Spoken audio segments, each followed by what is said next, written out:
Tell us more. What infrastructure exists in the city of St. Louis and in the county? How does that relationship look underneath the ground? We'll kind of follow up your previous discussion. And I'm on the wastewater side, so we're on the tail end of the process. The city of St. Louis, about 20 square miles. No pun intended there, right? Just to make sure. Depending on however you want to take it. Fair enough, okay. So 20 square miles adjacent to the city. That 80 square miles has the combined system that was described earlier, where wastewater and stormwater are both handled by the same system. And then as you go further out into the balance of the county, the rest of that is a separate sanitary and storm system. The amount of infrastructure we have is about 7,000 miles of sanitary sewer between combined and sanitary, and another 3,000 miles of storm. So in total, about 10,000 miles of sewer. Typical for this number of people we've gotten in the St. Louis city? Not typical at all. We have a massive amount of underground infrastructure because of the way St. Louis developed. If you were to start from today, you'd lay out a typical system of trunk sewers and find an efficient way to get rid of both the stormwater and the wastewater. Unfortunately, we grew and developed a little bit of a time, and so we got all these sewers all over the place. And every place you have a sewer, you have a chance for a problem. And therefore our problem is, on whole, probably larger than cities of a comparable size. We started the conversation backwards, perhaps. Tell us about the drinking side of things. What are we looking at there? Sure. Well, wherever there's a street in St. Louis County, there's a pipeline. So just to give you a sense of how much is out there, our St. Louis County system has about 4,200 miles of pipe that we're taking care of every day. And that's not to mention the pumps and the plants that we maintain and operate as well, without which we wouldn't have drinking water service. And they're aging as well. So the whole shooting match has to be addressed. And the challenge is a little hard to see at times too. Is it? Absolutely. The city of St. Louis has 1,200 miles of pipe, water pipes underneath the streets. Most corners have at least one fire hydrant on it, if not two or more. It's out of sight, out of mind, and it's just everybody is so used to just turning on the water, and it comes, it's clear and clean and tastes well, and then it goes away without any automatically. Is this true? You know, you've heard this before, that we have Civil War era pipes under downtown St. Louis. Is that a fact? And we have pipes that were built when Abraham Lincoln was the president. Still functioning? Still functioning perfectly well. Wooden sewers worked well. So is age our biggest problem here? Well, age is part of the problem, certainly. But other factors that influence the life of a pipe is the soil conditions in which it's buried. The soil can be tough on the pipe? Well, we have a lot of clay soils in the county. They're fairly acidic and corrosive, and so we have a lot of corrosion of that metal pipe. Most of that 4,200 miles of pipe is cast iron. It doesn't necessarily mix well with soil and moisture in the ground, so that has a big impact on it as well. The manufacturing technology at the time the pipe was installed has changed many times over the last 100, 150 years. Originally, we would have had real thick cast iron pipe. Some of our oldest pipe, 100, 110 years old, is still in the ground and providing good service because it's so thick and it can resist the corrosive effects of the soil.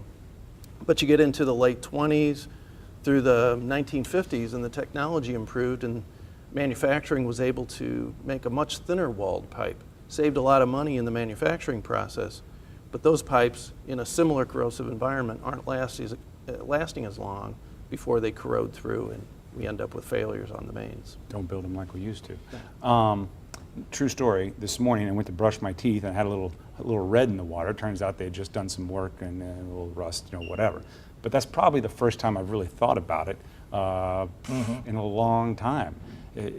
I think that's probably how most people are. Why should we care about what we're even talking about right now? Well, for drinking water, it's a service that's provided to the community. It's a public health service that you treat the water to remove all the harmful components, either microbiological or chemical. And it's a public safety with the firefighting ability that you have by supplying water in case of a fire. 1849, the city burned a good part of it, St. Louis. Also had an epidemic of cholera where 1 out of 10 people died. And this is before you had treatment of the water. And I think in those days it was appreciated because not everybody had water delivered to their home that was safe and convenient to use. And looking at it from the economic development and prosperity perspective, you think about our communities before we had the modern public drinking water system or wastewater systems. Factories, manufacturing facilities, if they needed water, they needed to be located near the natural water supply to run a water wheel or what have you, or to provide water for steam. The rail yard might be some great distance away. And so there was that additional inefficiency and cost of moving product from the manufacturing facility to the rail yard to move it across country. Today, with the modern drinking water system, you can pretty much locate your manufacturing facility or your business wherever you need to within the developed area. And if that allows you to co-locate it with transportation, that's all the more efficient that we can be. And that's important to the economic prosperity of our communities. So if other people are like me and they haven't been to an engineering cocktail party where the topic is water, how do you make people care about this stuff? Why is this important to our region, to individuals? Again, and I'll take it from the wastewater side. There's a couple ways. One is the most obvious. We're obviously handling what gets discharged back into the environment. And that's to make sure we control the pollutants that go back in the environment, make sure things get treated as much as possible, and make sure the water resources we have available to us are something that we can use and enjoy. And do you think people even get the point of that there are three different kind of systems we're talking about, drinking, waste, and sewer? No. Storm. No, your typical person does not, no. Is that okay? I don't know how my car works. I don't know if it's good. I think we found you probably need to find something they care about. In our world, when our system doesn't work, oftentimes basements back up. I will tell you that's something they care more about for the most part than exactly what's going on with some microbes that might be entering the ditch in their backyard. So I think we found there are water quality and water benefit issues, and you got to kind of put it in the real world of the people who are using it. We found that the idea of taking care of basement backups, that helps. The idea of with green infrastructure, those type of things, with folks really buying into that. When green infrastructure is some of our solutions, we could find some really good partners. And so I think as opposed to trying to draw folks into your world, I think we found we need to take our world and make it part of what their real lives are and what they're worried about, at least on the wastewater side. It seems to be much more successful that way. Because at stake is what? Public health, public safety, and economic opportunity and sustainability. Absolutely. That's correct. Sustainability in the long run for the community. And in the short term, is this something that we need to be focused on? Yeah, absolutely. I mean, it's not a crisis today. In the American Society of Civil Engineers infrastructure report card that comes out once every 4 years, Missouri received a grade of C- on its water and wastewater infrastructure. That's not a crisis, but I think it's a strong signal that we need to be placing more emphasis on it, more funding, more education, more conversations with our customers to help them understand just how important this is, and that we need to address it now before it becomes a crisis, or we'll be way behind the curve at that point. It'll be more costly to address it when it's a crisis.